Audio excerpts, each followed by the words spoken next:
قوانین کی خلاف ورزی کرنے کے باعث برادری سے خارج کیے جاتے تھے، مگر اس سے انکار نہیں کیا جا سکتا کہ شودروں کا طبقہ بالعموم ان غیر آریہ اقوام پر مشتمل تھا جنہوں نے اپنے گھر بار چھوڑ کر پہاڑوں میں نکل جانے کے بجائے آریہ فاتحین کی غلامی میں رہنے کو قبول کر لیا تھا۔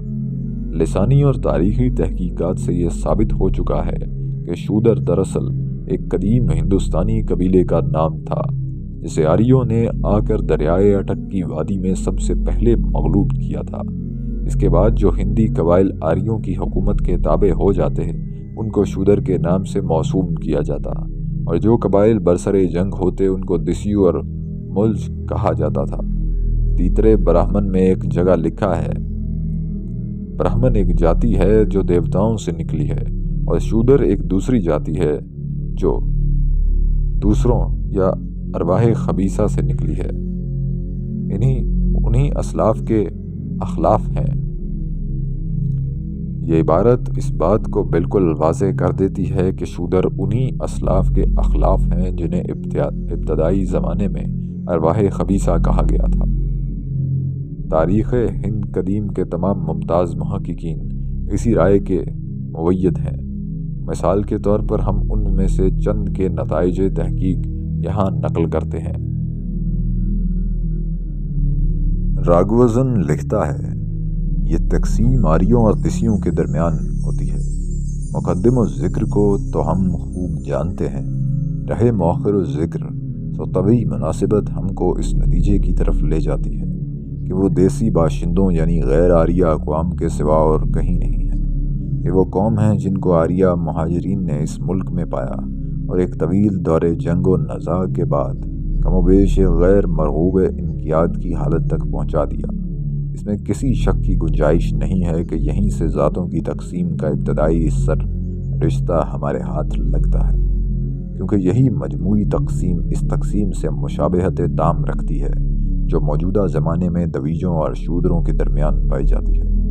علاوہ بری جات پات کے لیے آریوں کی زبان میں لفظ ورن استعمال کیا گیا ہے جس کے معنی رنگ کے ہیں، اور آگے چل کر ہم دیکھیں گے کہ گورے فاتحین اور سیاہ رنگ دیسی باشندوں کے درمیان اسی رنگ کے فرق کو ویدک نظموں میں جگہ جگہ بیان کیا گیا ہے۔ پھر خود لفظ دسیو بھی ان معنوی تغیرات کے ساتھ جو اس پر گزرے ہیں ہمارے سامنے ایک واضح داستان بیان کرتا ہے۔ یہ ایک قدیم آریہ لفظ ہے جسے ایرانی لوگ اس کے اصلی بے ضرر معنی قوم اور گروہ میں استعمال کرتے تھے۔ ہندوستان آ کر اس نے ایک معاندانہ رنگ اختیار کر لیا، وہ دشمن کے معنی میں بولا جانے لگا۔ پھر اس معنی سے ترقی کر کے ویدک اوہام کی سرزمین میں اس نے بآسانی بھوت پریت اور ارواح خبیثہ کا مفہوم اختیار کر لیا، اور اس سے تاریکی اور قحط سالی کی قوتیں مراد لی جانے لگیں جن سے اندر ہمیشہ برسر پیکار رہتا ہے اور جن کو وہ مروتوں، انگیروں اور دوسری روشنی کی قوتوں سے مغلوب کرتا ہے۔ یہ تحول جس قدر منطقی اور فطری ہے اسی قدر وہ ویدوں کے فہم و تعبیر کی مشکلات میں اضافہ کرتا ہے، کیونکہ جب اندر یا اگنی سے دسیوں کو نکالنے اور ہلاک کرنے کی درخواست کی جاتی ہے یا جب بیان کیا جاتا ہے کہ انہوں نے دسیوں کی طاقت کو مٹا دیا، تو اکثر اوقات یہ فیصلہ کرنا مشکل ہو جاتا ہے کہ اس سے کون سے دشمن مراد ہیں، مادی دشمن یا خیالی دشمن۔ اس لفظ میں آخری تغیر معنی خیز ہے، وہ محض خادم اور غلام کے معنی میں بولا جانے لگا اور ذرا سا لفظی تغیر کر کے اسے داس بنا دیا گیا۔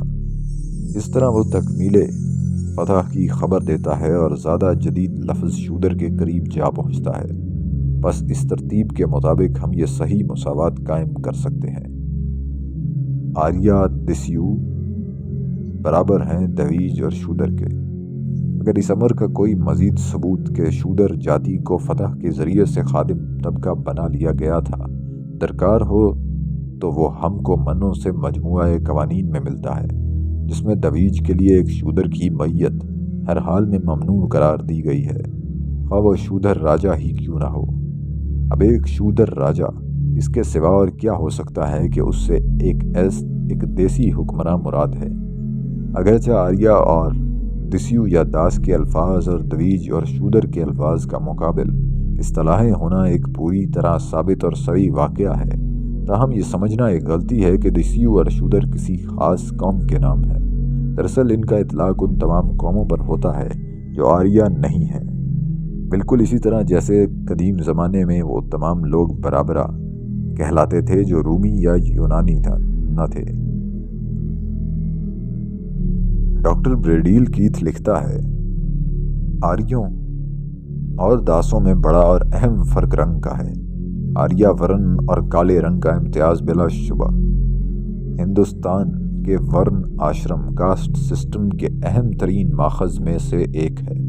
کالے چمڑے کو مغلوب کرنا دراصل ویدک ہندو کے نہایت اہم اعمال میں سے ہے۔ اگرچہ رگ وید میں زیادہ تر داسوں کے خلاف جنگ و پیکار اور ان سے نئی زمینیں چھیننے کے لیے دریاؤں کے عبور کرنے کا تذکرہ آتا ہے، لیکن یہ بات واضح ہے کہ آریوں نے اصل باشندوں کو بالکل تہس نہس کرنے کی کوشش نہیں کی۔ بے شک بہت سے قدیم باشندوں آریوں کے حملوں سے بھاگ کر شمال و جنوب کے پہاڑوں میں پناہ گزین ہو گئے، مگر دوسرے لوگ جو باقی بچ رہے غلام بنا لیے گئے۔ پروفیسر ہاکپنس لکھتا ہے، غلام و شودر اور نیچے طبقے کے لوگ اجتماعی عمارت کے اجزاء تسلیم کیے گئے ہیں۔ خود یہ نام ہی بتاتا ہے کہ شودر دراصل مفتوح قوم کے لوگ تھے۔ جس طرح ایتھنز میں لفظ قارین غلام کا مترادف ہو گیا، اسی طرح شودر بھی غلام کا ہم معنی ہو گیا ہے۔ تاہم شودر پاریا انسانی جماعت سے خارج نہیں تھے، بلکہ گھریلو زندگی میں شامل کر لیے گئے تھے اور بعض خانگی رسموں میں حصہ لیتے تھے۔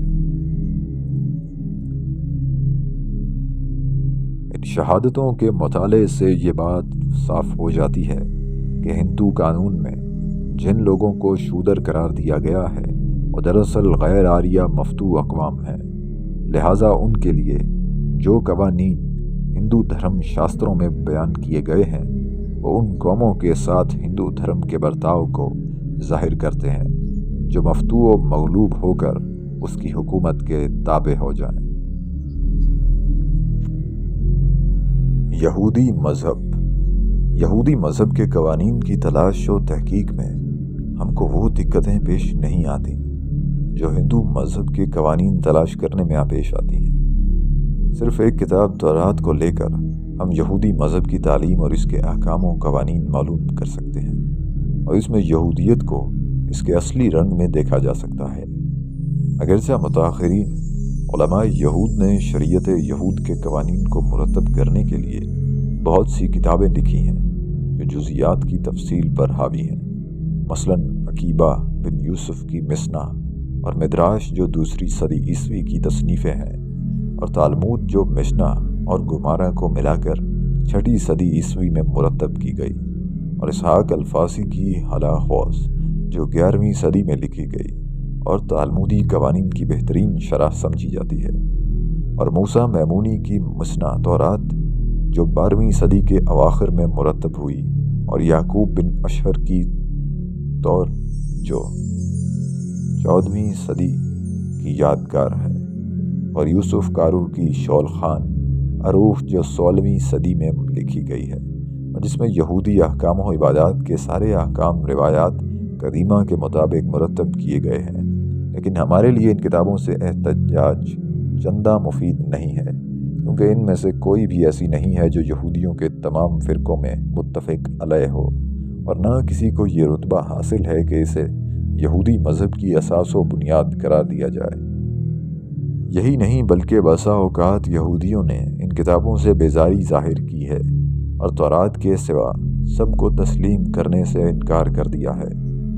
چنانچہ جولائی 1906 میں ربیون امریکہ کی مرکزی معتمر کا جو اجتماع انڈیانا پولس میں ہوا تھا، اس نے مذہبی ضوابط کی ہمہ گیری کے خلاف اعلانیہ اظہار بغاوت کر دیا تھا، لہٰذا ہم ان سب کتابوں کو نظر انداز کر کے مسئلہ جنگ میں صرف تورات کی طرف رجوع کرتے ہیں۔ یہاں اس امر کا اظہار ضروری ہے کہ تورات کے متعلق ہم جو کچھ کہیں گے وہ اس تورات کے متعلق نہیں ہوگا جو حضرت موسیٰ علیہ السلام پر نازل ہوئی تھی، بلکہ اس تورات سے متعلق ہوگا جو آج عہد عتیق اولڈ ٹیسٹمنٹ کے نام سے دنیا میں موجود ہے۔ ہماری تحقیق یہ ہے کہ عہد عتیق کی کتب خمسہ اصلی تورات نہیں ہے۔ اصلی تورات دنیا سے ناپید ہو چکی ہے۔ اس نظریے کی تائید خود عہد عتیق سے ہوتی ہے۔ اس سے ہم کو معلوم ہوتا ہے کہ حضرت موسیٰ علیہ السلام نے اپنی زندگی کے آخری زمانے میں حضرت یشوع علیہ السلام کی مدد سے تورات کو مرتب کر کے ایک صندوق میں رکھوا دیا تھا۔ ان کے انتقال کے بعد 6 صدی میں جب بخت نصر نے بیت المقدس کو آگ لگا دی تو وہ مقدس صندوق ان تمام کتابوں سمیت جل گیا جو حضرت موسیٰ علیہ السلام کے بعد شریعت موسویہ کے مجددین نے مرتب کی تھیں۔ اس تباہی کے 200-250 برس بعد جب حضرت عزیر علیہ السلام نے بائبل کی روایت کے مطابق بنی اسرائیل کے کاہنوں اور لاویوں کے ساتھ مل کر آسمانی الہام سے اس کتاب کو از سر نو مرتب کیا، دیگر حوادث زمانہ نے اس نئے نسخے کو بھی اپنی اصلی صورت میں باقی نہ رہنے دیا۔ سکندر اعظم کی عالمگیر فتوحات کا سیلاب جب یونانی حکومت کے ساتھ یونانی علوم و آداب کو بھی لے کر شرق ادنا پر پھیل گیا تو اس میں تورات کی تمام کتابیں یونانی زبان میں منتقل کر دی گئیں اور رفتہ رفتہ اصل عبرانی نسخہ متروک ہو کر یہی یونانی ترجمہ رائج ہو گیا۔ بس آج جو تورات ہمارے سامنے ہے اس کی سند کسی طرح حضرت موسیٰ علیہ السلام تک نہیں پہنچتی، مگر اس کا یہ مطلب نہیں کہ موجودہ تورات میں اصلی تورات کا کوئی جز بھی شامل نہیں ہے یا یہ سراسر جعلی ہے۔ دراصل جو کچھ ہم کہنا چاہتے ہیں وہ یہ ہے کہ اس تورات میں اصل تورات کے ساتھ بہت سی دوسری چیزیں مل جل گئی ہیں اور بعید نہیں کہ اس کی بعض چیزیں اس میں سے غائب ہو گئی ہوں۔ آج جو شخص بھی محققانہ نظر سے اس کتاب کو پڑھے گا وہ صریح طور پر یہ محسوس کرے گا کہ اس میں خدا کے کلام کے ساتھ یہودی علماء کی تفسیریں، بنی اسرائیل کی قومی تاریخ، اسرائیلی فقہا کے قانونی اجتہادات اور دوسری بہت سی چیزیں خلط ملط ہو گئی ہیں، جنہیں الگ کر کے کلام الہی کو چھانٹ نکالنا سخت مشکل کام ہے۔ اس کے ساتھ ہم یہ بھی واضح کر دینا چاہتے ہیں کہ قرآن سے تورات کا دین وہی ہے جو خود قرآن کا دین ہے، اور موسیٰ علیہ السلام اسی طرح اسلام کے پیغام بر تھے جس طرح محمد صلی اللہ علیہ وسلم ہیں۔ بنی اسرائیل ابتدا میں اسی دین اسلام کے پیرو تھے، مگر بعد میں انہوں نے اصل دین میں اپنی خواہشات کے مطابق بہت کچھ کمی بیشی کر کے ایک نیا مذہبی نظام یہودیت کے نام سے بنا لیا۔ لہٰذا یہاں ہم جس چیز پر بحث کر رہے ہیں وہ یہی یہودیت ہے، نہ کہ وہ دین جو حضرت موسیٰ علیہ السلام لائے تھے۔ مقصد جنگ تورات میں نہایت کثرت سے لڑائیوں کا ذکر آیا ہے اور جگہ جگہ جنگ کا حکم دیا گیا ہے، مگر سوائے اس ایک مقصد کے جو استثناء باب 2 اور اعداد باب 33 میں بیان کیا گیا ہے، اور کسی مقصد کا نشان ہم کو نہیں ملتا۔ یہ مقصد کتاب اعداد میں اس طرح بیان کیا گیا ہے: اور خداوند نے مواب کے میدانوں میں یردن کے کنارے یریحو کے مقابل موسیٰ علیہ السلام کو خطاب کر کے فرمایا، بنی اسرائیل کو خطاب کر اور انہیں کہہ، جب تم یرون سے پار ہو کر زمین کنان میں داخل ہو تو تم ان سب کو جو اس زمین کے باشندے ہیں اپنے سامنے سے بھگاؤ، ان کی مورتیں فنا کر دو اور ان کے ڈھالے ہوئے بتوں کو توڑ دو، اور ان کے سب اونچے مکانوں کو ڈھا دو، اور ان کو جو اس زمین کے بسنے والے ہیں خارج کر دو اور وہاں آپ بسو، کیونکہ میں نے وہ سرزمین تم کو دی ہے کہ اس کے مالک بنو۔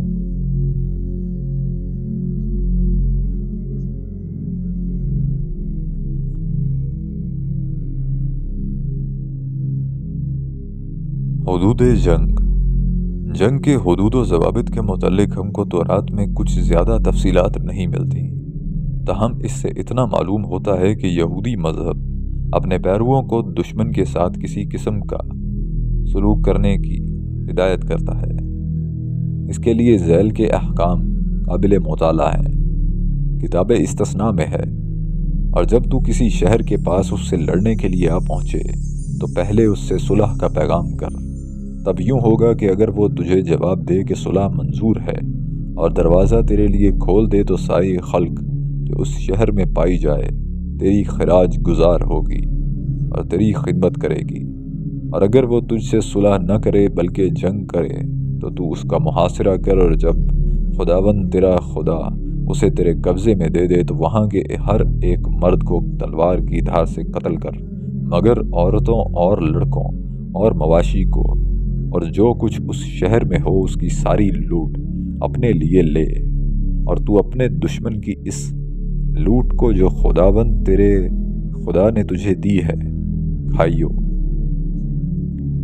جب تم کسی شہر کو اس ارادے سے کہ لڑائی کر کے اسے لو مدت تک محاصرہ کیے رہو تو تیر چلا کر اس کے درختوں کو خراب مت کیجیو، کیونکہ ہو سکتا ہے کہ تو ان کا میوہ کھائے، سو تو انہیں محاصرہ کے کام میں لانے کے لیے کاٹ نہ ڈالیو، کیونکہ میدان کے درخت آدمی کی زندگی ہے۔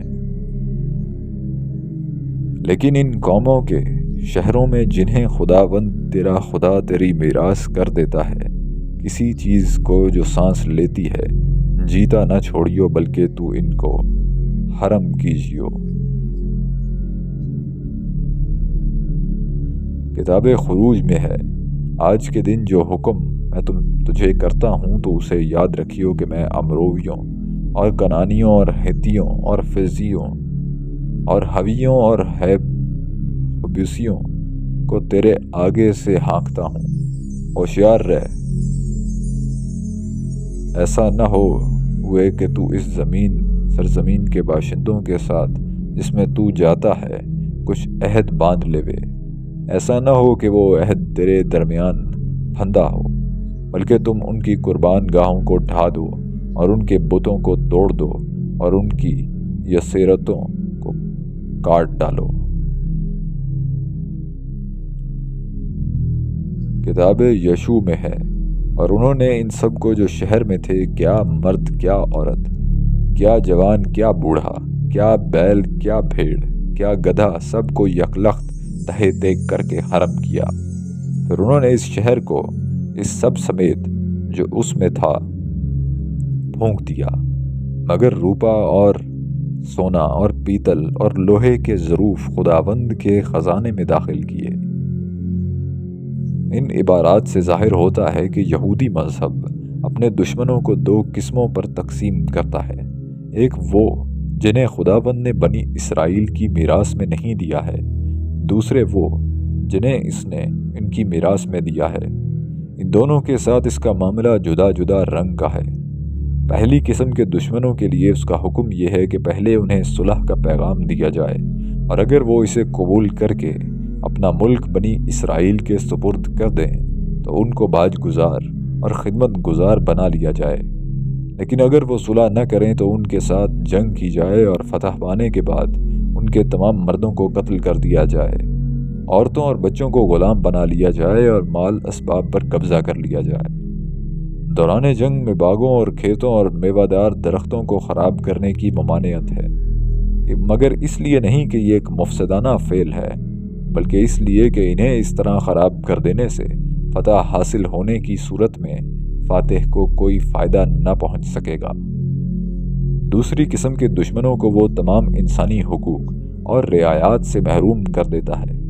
اس کا حکم یہ ہے کہ ان قوموں سے کوئی صلح و معاہدہ نہ کیا جائے، ان کے خلاف بلا تعامل جنگ چھیڑ دی جائے، ان کی بستیوں کو تباہ و برباد کر دیا جائے، ان کی کھیتیاں اور باغات اور عمارتیں اور عبادت گاہیں سب تہس نہس کر دی جائیں، ان کی عورتیں، مرد اور بچے حتیٰ کہ جانور تک تہہ تیغ کر دیے جائیں، اور روئے زمین سے ان کا نام و نشان مٹا دیا جائے۔ اس جنگ کی غایت صرف یہ قرار دی گئی ہے کہ میراث میں دی ہوئی قومیں کلیتاً نیست و نابود کر دی جائیں۔ ان قوموں کے سامنے کوئی ایسی شرط پیش کی ہی نہیں گئی جسے پورا کرنے کے بعد ان کی جاں بخشی ممکن ہو۔ اس تعلیم پر کسی تبصرے کی حاجت نہیں، وہ اپنے اوپر آپ تبصرہ کر رہی ہے۔ اس پر جیتا جاگتا تبصرہ فلسطین کی اسرائیلی ریاست ہے، جو اسی میراث ارضی کے تخیل پر قائم ہوئی، اور اس 20ویں صدی میں بھی اس نے عربوں کے ساتھ وہی کچھ کر کے دکھا دیا جس کی ہدایت بائبل میں دی گئی تھی۔ بدھ مذہب، یہاں تک ان مذاہب کا ذکر تھا جن سے اسلام کا اختلاف نفس جنگ کے جواز و عدم جواز میں نہیں بلکہ محض اس کی اخلاقی اور عملی نوعیت میں تھا۔ اب دوسری قسم ان مذاہب کی ہے جو سرے سے جنگ ہی کے مخالف ہیں اور اسلام سے اس بنا پر اختلاف رکھتے ہیں کہ وہ جہاد بالسیف کی اجازت ہی کیوں دیتا ہے۔ ان مذاہب میں تاریخی ترتیب کے اعتبار سے پہلا نمبر بدھ مذہب کا ہے۔ بدھ مذہب کے ماخذ، مسئلہ زیر بحث میں بدھ مذہب کے طریقے کی تحقیق کرنے سے قبل یہ امر ذہن نشین کر لینا چاہیے کہ آج ہمارے پاس یہ معلوم کر لینے کا کوئی یقینی ذریعہ نہیں ہے کہ فی الواقع بدھ کی تعلیم کیا تھی۔ بدھ نے اپنی زندگی میں کوئی کتاب نہیں لکھی، اس نے اپنے قائم کردہ مذہب کے عقائد اور احکام کا کوئی ایسا مجموعہ بھی مرتب نہیں کرایا جس سے اس کی تعلیمات خود اس کی زبان سے معلوم کی جا سکتی ہوں۔ تاریخ سے ثابت ہوتا ہے کہ اس کے کسی پیروں نے بھی اس کی زندگی میں یا اس کے بعد کسی قریبی زمانے میں اس کی تعلیمات کو ضبط تحریر میں لانے کی کوشش نہیں کی۔ بعض روایات سے اتنا معلوم ہوتا ہے کہ اس کے انتقال کے بعد راج گریہا میں ایک بڑی مجلس منعقد ہوئی تھی جس میں اس کے ایک دو مخصوص مریدوں نے اس کی تعلیمات پر زبانی لیکچر دیے تھے، لیکن اول تو خود انہی روایات سے ثابت ہوتا ہے کہ ان لیکچروں کو ضبط تحریر میں نہیں لایا گیا۔ دوسرے تاریخی حیثیت سے یہ بھی پوری طرح ثابت نہیں ہوتا کہ آیا یہ کونسل فی الواقع منعقد ہوئی بھی تھی یا نہیں۔ مہاپر نیبان سوتر جو ہمارے پاس بدھ کی تعلیم اور اس کے بعد کے حالات معلوم کرنے کا سب سے زیادہ مستند ذریعہ ہے، اس کونسل کے بارے میں بالکل خاموش ہے۔ اب رہیں موجود کتابیں جو اس مذہب کے متعلق ہماری معلومات کا تنہا ذریعہ ہیں، سو یہ سب بدھ کے بہت بعد کی تصنیف ہیں۔ اس کے انتقال پر ایک صدی گزر چکی تھی جب ویسالی میں اس مذہب کے اعیان و ائمہ کی ایک کونسل منعقد ہوئی اور بڑے مباحثے کے بعد اس کے اصول اور عقائد و احکام کو مرتب کرنے کی کوشش کی گئی، مگر اس کے متعلق دیپ و مسائل کا مصنف ہم کو خبر دیتا ہے کہ اس میں بھکشوؤں نے اصل مذہب کے اصول بدل دیے، اس کے عقائد اور احکام میں بہت کچھ ترمیم و تنسیخ کی، رسل سوتروں کو بدل کر نئے سوتر بنا لیے۔ اسی زمانے میں بدھ مذہب کو ضبط تحریر میں لانے کا سلسلہ شروع ہوا اور پہلی صدی عیسوی یعنی 400 برس تک یہ سلسلہ جاری رہا، لیکن آخری زمانے میں اس مذہب کو پھر تحریف سے دوچار ہونا پڑا، یہاں تک کہ اس کے بنیادی اصول بھی بدل گئے۔ ابتدائی بدھ مت میں خدا کا کوئی وجود نہ تھا، مگر اب ایک غیر فانی ہستی کا وجود مان لیا گیا جو تمام کائنات سے برتر ہے اور جس کا محض ایک مادی ظہور بدھ کی شکل میں ہوا۔ ابتدائی بدھ مت میں جنت اور دوزخ کا کوئی تصور نہ تھا، مگر اب نیک اعمال کا صلہ جنت اور برے افعال کا عوض دوزخ کو تسلیم کر لیا گیا۔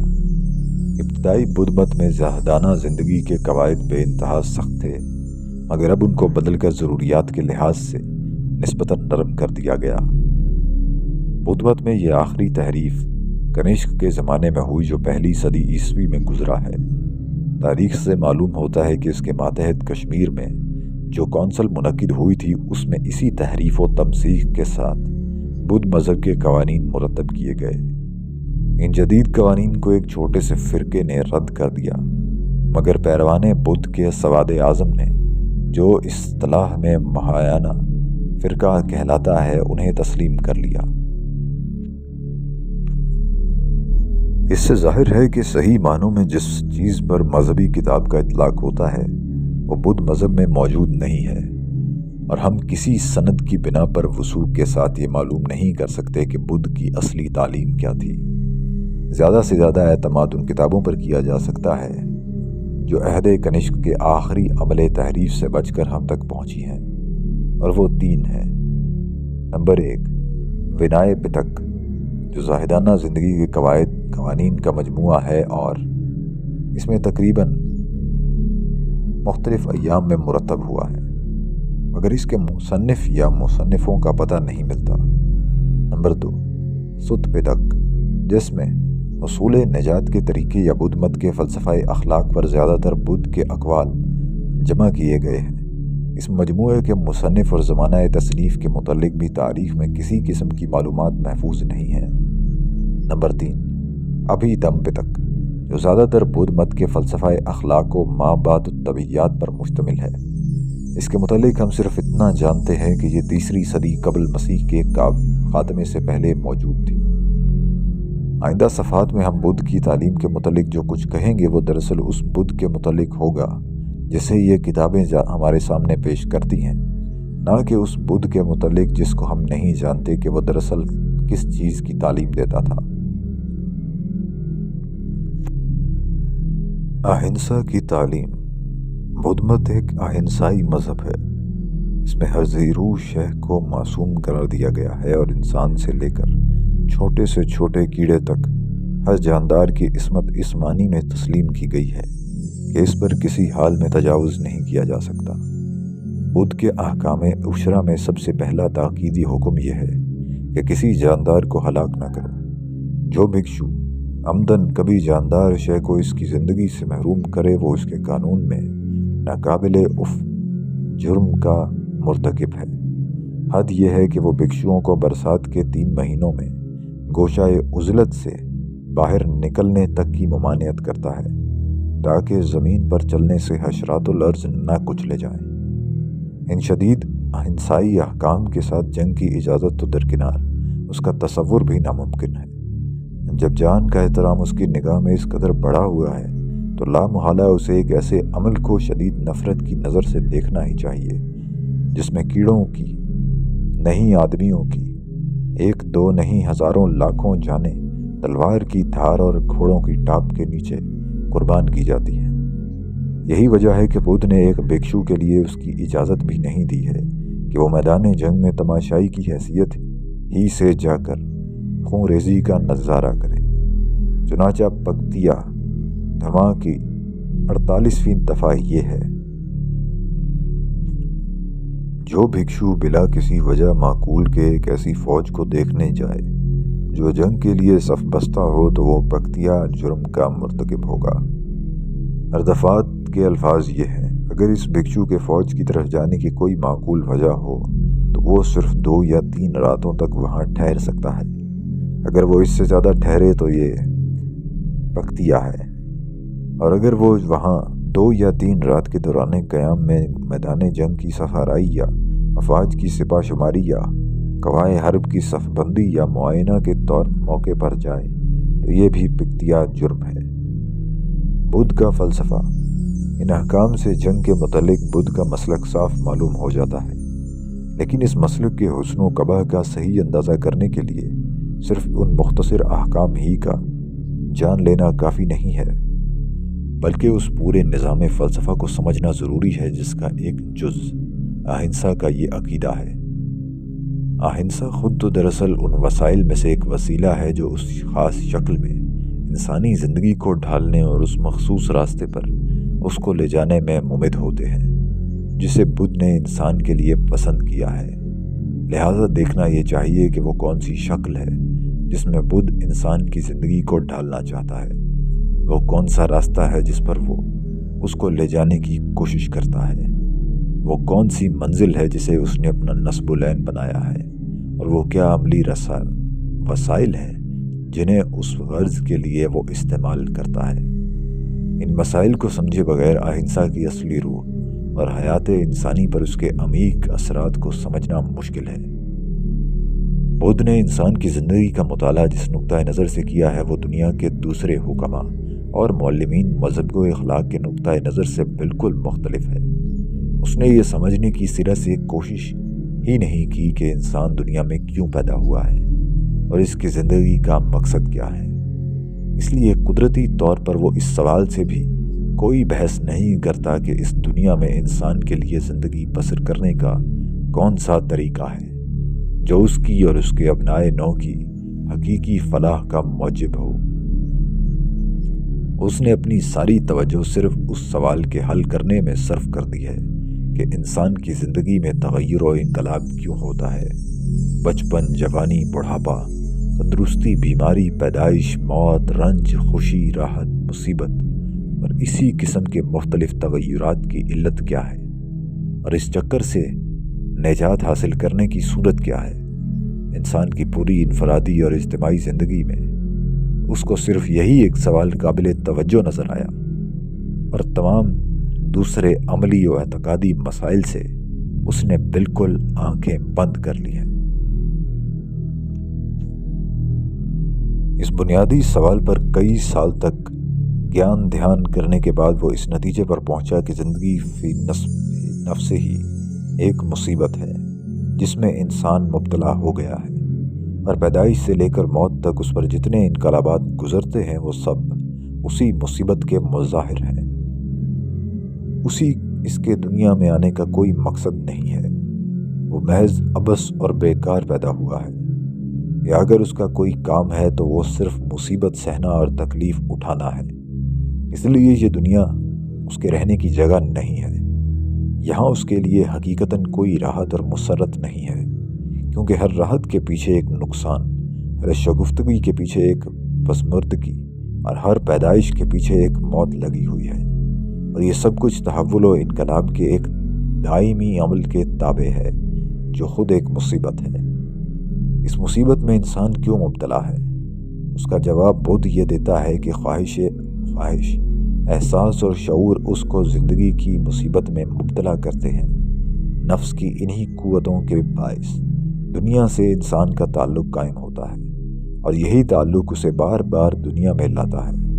وہ بار بار اس کو ایک جون سے دوسری جون میں، ایک قالب سے دوسری قالب میں اور ایک زندگی سے دوسری زندگی میں لیے پھرتا ہے، اور جب تک خواہش کا یہ پھندا اس کی گردن سے نہیں نکلتا اس وقت تک وہ بار بار مرنے اور بار بار زندہ ہو کر کسی نہ کسی شکل میں پھر پیدا ہونے کے سلسلے سے چھٹکارا نہیں پا سکتا۔ پھر اس مصیبت، اس زندگی کے چکر سے نجات کیسے حاصل ہو؟ اس سوال کو بدھ نے صرف ایک لفظ نروان سے حل کیا ہے۔ وہ کہتا ہے کہ جب زندگی مصیبت ہے اور خواہش اس مصیبت کی جڑ، تو انسان کے لیے اصلی راحت صرف نیستی، فنا اور عدم میں محض میں ہے، اور وہ خواہش احساس اور شعور کو بالکل مٹا دینے سے حاصل ہو سکتی ہے۔ انسان دنیا کے تمام علائق سے منقطع ہو جائے، کسی چیز کی محبت، کسی شے کی تمنا، کسی لذت کی چاشنی، غرض اس دنیا کی کسی چیز کی طرف اپنے دل میں کشش نہ رکھے، اور اپنے تمام جذبات، احساسات اور خواہشات کو اس طرح فنا کر دے کہ اس دنیا سے اس کا کوئی واسطہ و تعلق باقی ہی نہ رہے جو اسے یہاں دوبارہ لانے کا موجب ہو۔ اس طرح وہ وجود کی قید سے نکل کر عدم یا فنائے محض کی حالت میں چلا جائے گا۔ یہی نروان ہے، اور یہی بدھ کے نزدیک انسان کا منتہائے نظر ہے یا ہونا چاہیے۔ اب چوتھا سوال یہ ہے کہ نروان تک پہنچنے کی صورت کیا ہے؟ یہاں پہنچ کر بدھ کا مذہب عملی شکل اختیار کرتا ہے۔ اس نے نروان تک پہنچنے کے لیے طریقے ہشت گانا تجویز کیا ہے، اور وہ مختصر الفاظ میں یہ ہے: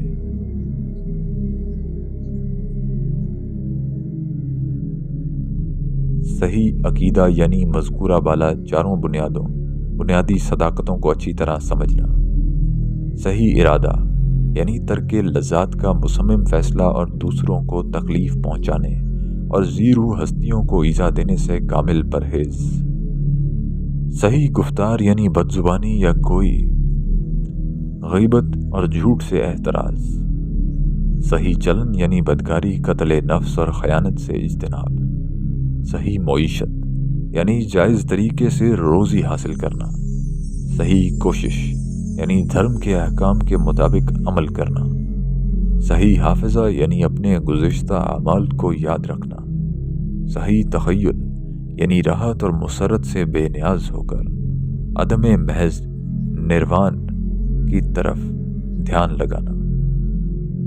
لفظ نروان کے مفہوم میں علماء کے درمیان اختلاف ہے۔ بنسن آلڈنبرگ اور رہس ڈیوڈیوس وغیرہ کے نزدیک وہ نفس کی ایک حالت ہے جس میں وہ معصیت اور خواہش سے پاک، دنیاوی زندگی سے بے نیاز اور کامل امن و سکون سے متمتع ہو۔ لیکن میکس مولر، شمس ہارڈی، سون ہیلیئر اور دوسرے محققین اس مبہم تعریف پر اکتفا نہیں کرتے، بلکہ صاف تصریح کرتے ہیں کہ اس سے مراد انسان کا معدوم ہو جانا یا ہستی کی قید سے بالکل آزاد ہو جانا ہے۔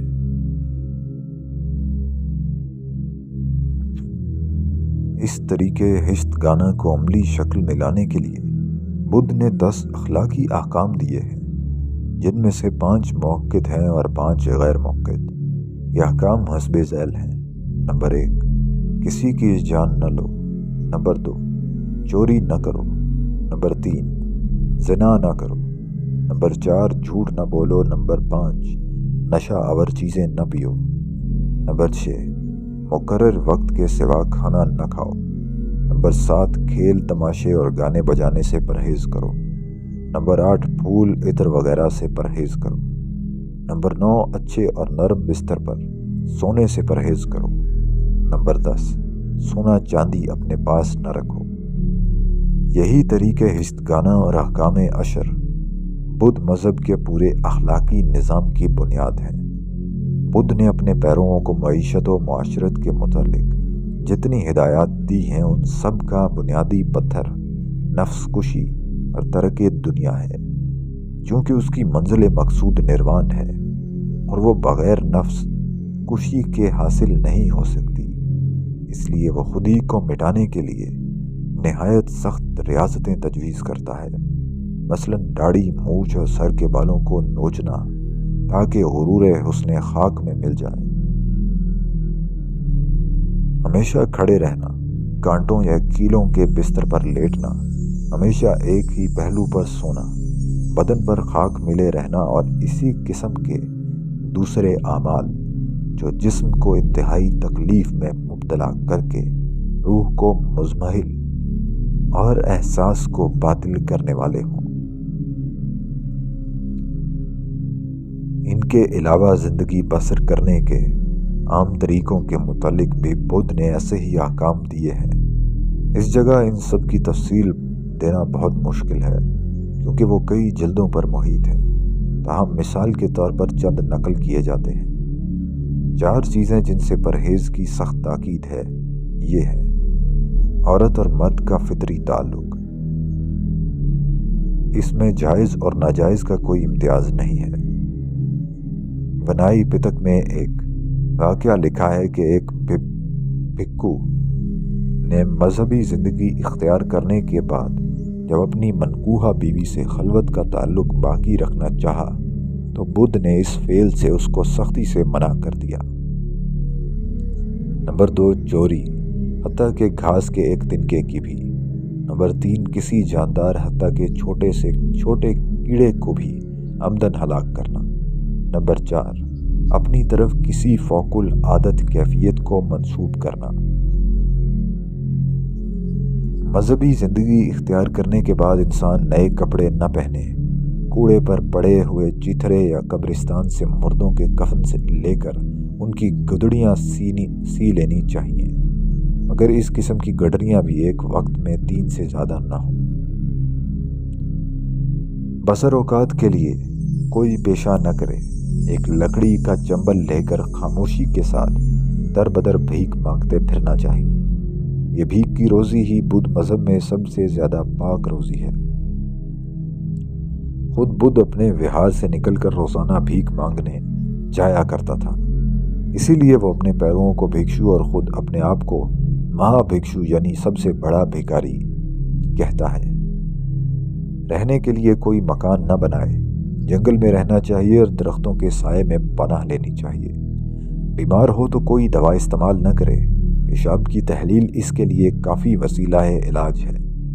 اپنے جسم کو صاف رکھنے کی کوشش بھی نہ کرے، حد سے حد 15 دن میں ایک مرتبہ نہانا جائز ہے۔ اپنے پاس روپیہ پیسہ بالکل نہ رکھے، تجارت، لین دین، خرید و فروخت اور تمام ایسے کاموں سے پرہیز کرنا چاہیے جن میں چاندی سونا استعمال کیا جاتا ہو۔ اچھی قسم کا بستر بھی نہ رکھے، ایک موٹا چھوٹا کمبل رکھنا چاہیے اور اس ایک کمبل کو کم از کم 6 سال چلانا چاہیے۔ بدھ مذہب کی اصلی کمزوری یہ اس پورے اخلاقی نظام کا خلاصہ ہے جس کا ایک جز اہنسا کی تعلیم ہے۔ بلا شبہ اس میں بعض نہایت عمدہ اخلاقی ہدایات بھی موجود ہیں۔ ناانصافی ہوگی اگر ہم اس پرہیزگاری اور پاک سیرتی کی تعریف نہ کریں جس کی تعلیم بدھ نے دی ہے اور جس کا ایک مکمل عملی کونا خود اس نے اپنی پرعظمت زندگی میں پیش کیا ہے، لیکن فروع میں اپنے اندر بہت سی خوبیاں رکھنے کے باوجود اصول میں یہ پورا نظام اول سے لے کر آخر تک غلط ہے۔ اس کی بنیاد ایک غلط عقیدے پر ہے۔ حیات انسانی کے متعلق اس کا نظریہ غلط ہے۔ اس نے ایک غلط مقام سے انسان اور اس کی زندگی پر نظر ڈالی ہے، ایک غلط مقام کو انسان کی منزل مقصود قرار دیا ہے اور ایک غلط راستہ اس تک پہنچنے کے لیے تجویز کیا ہے۔ بدھ دراصل دنیا کے حوادث اور تغیرات اور زندگی کے انقلاب اور تحول کو دیکھ کر مبہوت ہو گیا ہے۔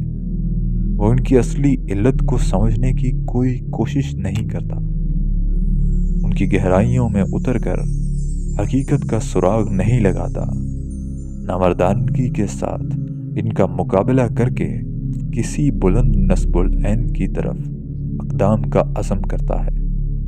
اس کے بجائے وہ ان کا ایک سطحی مطالعہ کرتا ہے اور ایک سرسری نظر ڈال کر اس نتیجے پر پہنچ جاتا ہے کہ انسان کی زندگی عبث ہے، یہ سارا کارخانہ دنیا بےمانی ہے، اس میں انقلاب اور گردش کا جو سلسلہ جاری ہے وہ کسی سبب اور علت اور مقصد و منشا کے بغیر صرف انسان کو دکھ دینے اور ستانے کے لیے چل رہا ہے۔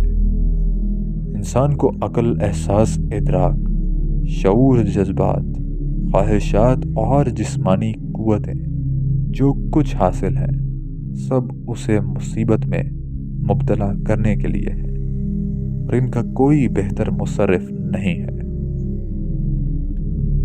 دنیا کی دولت و ثروت، اس کی تہذیب، اس کا تمدن، اس کی سیاست، اس کی حکومت، اس کی صنعت و تجارت، غرض اس کے سارے کاروبار بے فائدہ ہیں۔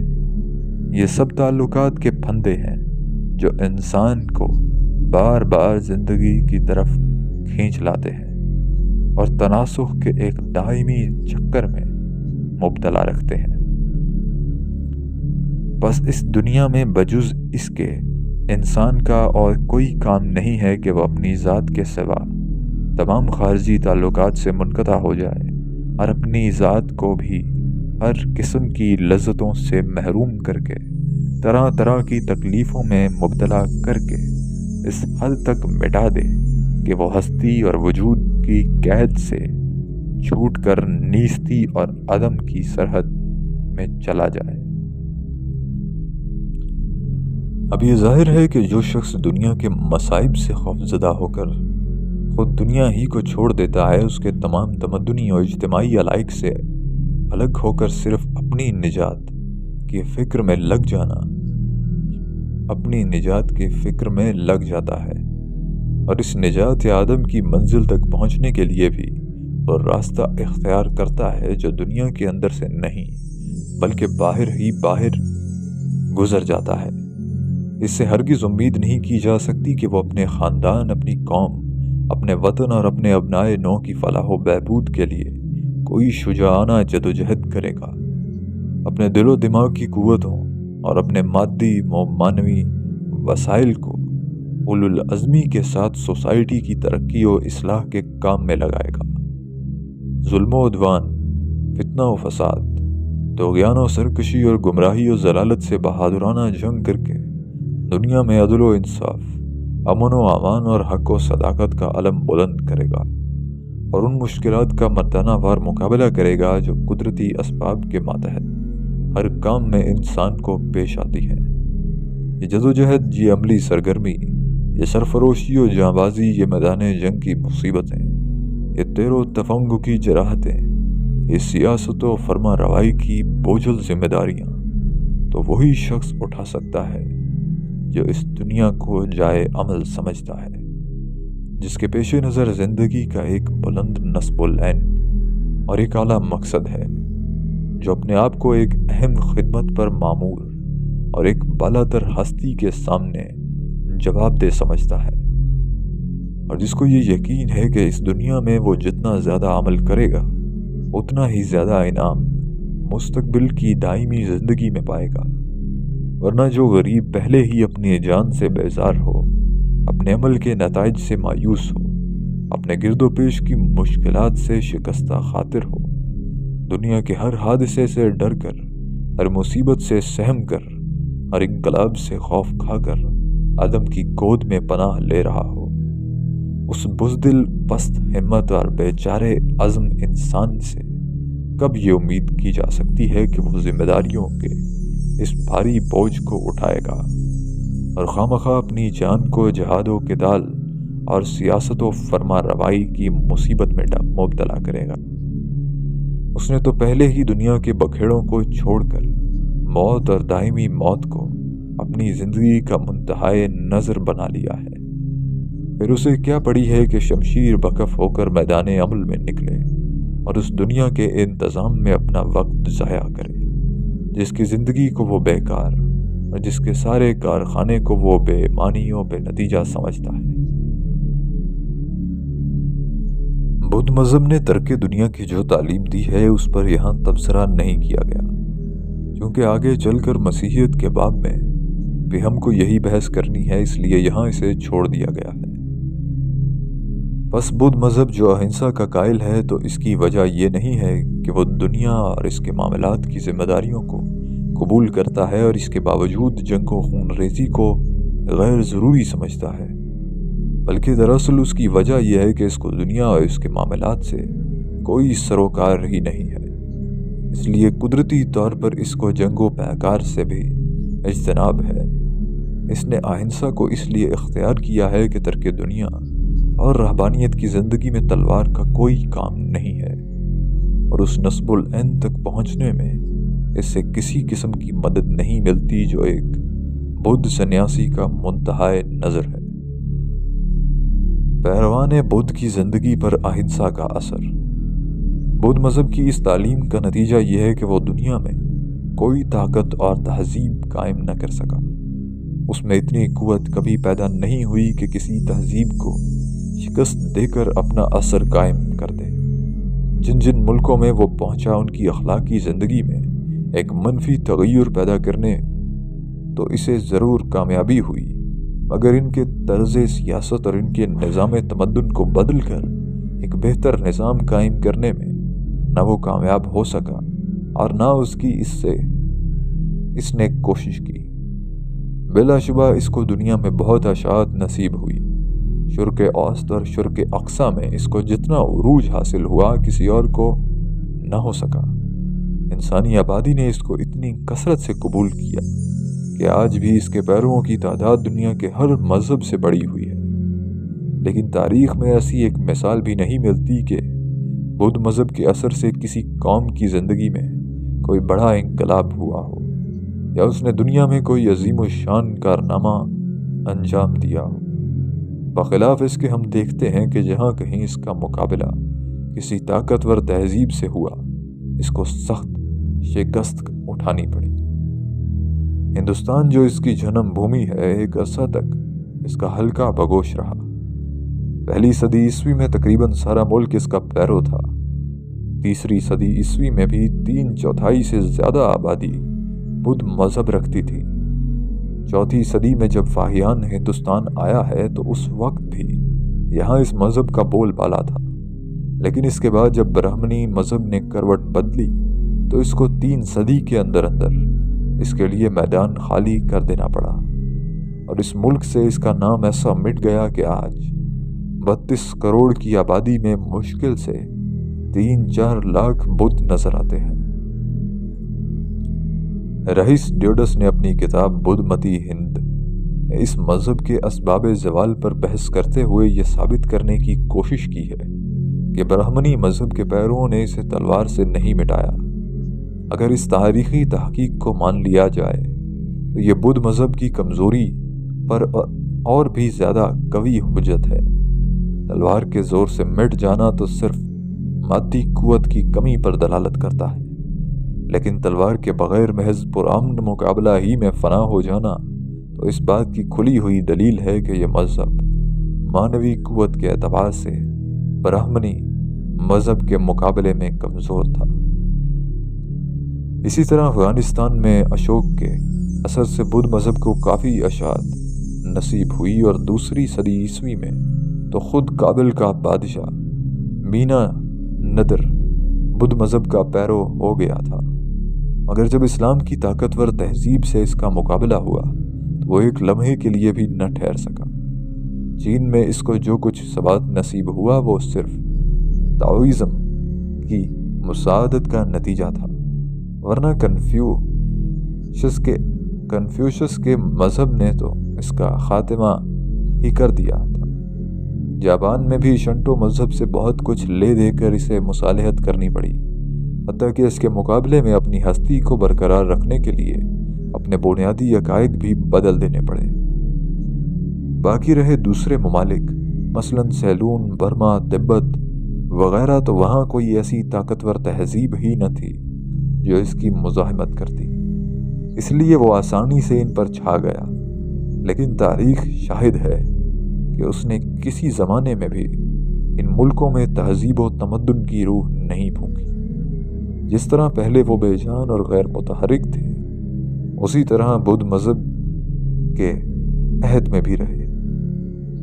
علاوہ بری یہ ایک ناقابل انکار حقیقت ہے کہ بدھ مذہب نے کسی جگہ حکومت کا مقابلہ کرنے اور سوسائٹی کے بگڑے ہوئے نظام کو درست کرنے کی جرات نہیں کی۔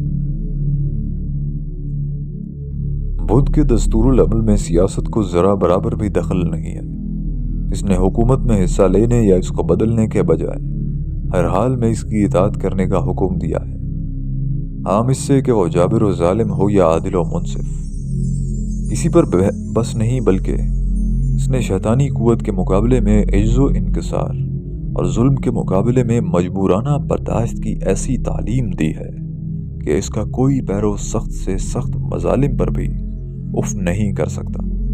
اس کا قول یہ ہے کہ انسان پر اس زندگی میں جتنے مصائب نازل ہوتے ہیں سب ان گناہوں کا نتیجہ ہیں جو اس نے اپنی پہلی زندگی میں کیے تھے۔ لہٰذا جب کسی شخص پر کوئی دشمن ظلم کرے تو اسے یہ سمجھنا چاہیے کہ یہ ظالم قصوروار نہیں ہے، بلکہ میں خود قصوروار ہوں۔ میں نے گزشتہ جنم میں کوئی ایسا ہی گناہ کیا ہوگا جس کی یہ سزا مجھ کو مل رہی ہے۔ یہ مذہبی عقیدہ بدھ کے پیرووں میں غیرت و انتقام کے جذبات کو ٹھنڈا کر کے ایک ایسی انفعالی کیفیت پیدا کر دیتا ہے کہ وہ خوشی کے ساتھ ہر تذلیل و توہین اور ہر ظلم و جور کو برداشت کر لیتے ہیں۔ ظاہر ہے کہ ایک جابر حکومت کے لیے اس سے زیادہ مرغوب چیز اور کوئی نہیں ہو سکتی۔ ایسا مذہب اس کے لیے خطرہ ہونے کے بجائے مزید استحکام کا موجب ہوتا ہے۔ جو رعایا اس قسم کے عقائد پر ایمان رکھتی ہو اسے اطمینان کے ساتھ ہر قسم کے ظالمانہ قوانین اور جابرانہ احکام کا تابع بنایا جا سکتا ہے۔ اس کو ہر طرح ٹیکسوں اور رشوتوں کے ذریعے لوٹا جا سکتا ہے۔ اس کی جان و مال اور عزت و آبرو پر ہر قسم کے حملے کیے جا سکتے ہیں۔ اسے ظالم حکمرانوں کی شیطانی خواہشات کے لیے ہر طرح استعمال کیا جا سکتا ہے۔ یہی وجہ ہے کہ بدھ مذہب کو حکومتوں سے بہت کم مقابلے کی نوبت پیش آئی ہے، بلکہ اکثر ملکوں میں تو حکومتوں نے اس کی مزاحمت کرنے کے بجائے سرگرمی کے ساتھ اس کی تائید و حمایت کی ہے۔ بدھ کی دعوت شروع ہوتے ہی مگدھ کے راجا بھیم بسارا نے اس کو ہاتھوں ہاتھ لیا اور اس کے مذہب کی حمایت میں ایک فرمان شائع کیا۔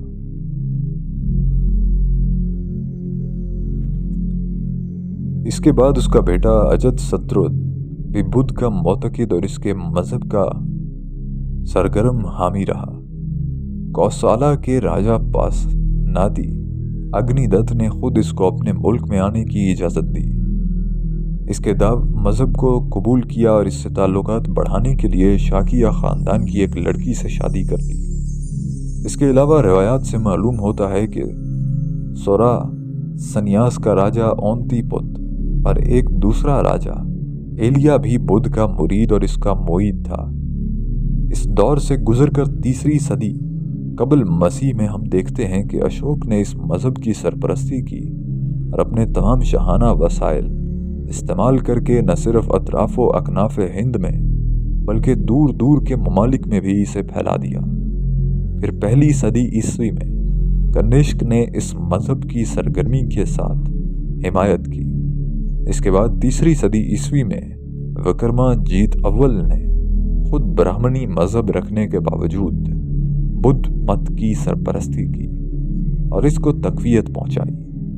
7ویں صدی میں پھر ایک طاقتور راجا ہرش کی سرپرستی اس کو حاصل ہوئی اور اس نے اتنے زور کے ساتھ اس کی حمایت کی کہ برہمنی مذہب کے شیدائی اس کے قتل کی سازشیں کرنے لگے۔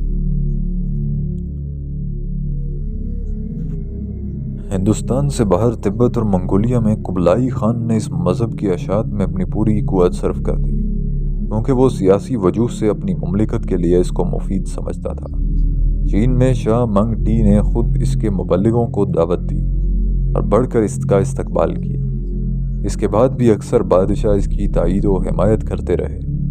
یہی حال دوسرے ممالک کا بھی ہے، جن کا حال تاریخ کا تبتو کرنے سے اچھی طرح معلوم ہو سکتا ہے۔ بس بدھ مذہب کو دنیا میں جو اشاعت نصیب ہوئی اور صدیوں کے بہم انقلابات کے باوجود وہ اکثر ممالک میں زندہ رہا، اس کی وجہ یہ نہیں ہے کہ وہ اپنی کوئی طاقتور تہذیب رکھتا تھا یا اس کی قوت حیات مضبوط تھی، بلکہ اس کی وجہ صرف یہ ہے کہ وہ جابرانہ فرما روائی کے آگے ہمیشہ سر جھکاتا رہا۔ اس نے ظلم کے مقابلے کی کبھی جرت نہیں کی اور انسانیت کو سرکش حکمرانوں کے تسلط سے نجات دلانا کیا مانی اس کا خیال تک نہیں کیا۔ اس لیے حکومت نے ہمیشہ اس کی تائید کی اور اس کے وجود کو اپنے غلبہ و قہر کے لیے مفید سمجھا۔ اس مختصر تبصرے سے معلوم ہو سکتا ہے کہ جنگ کے معاملے میں اسلام اور بدھ مذہب کے درمیان کس قسم کا اختلاف ہے۔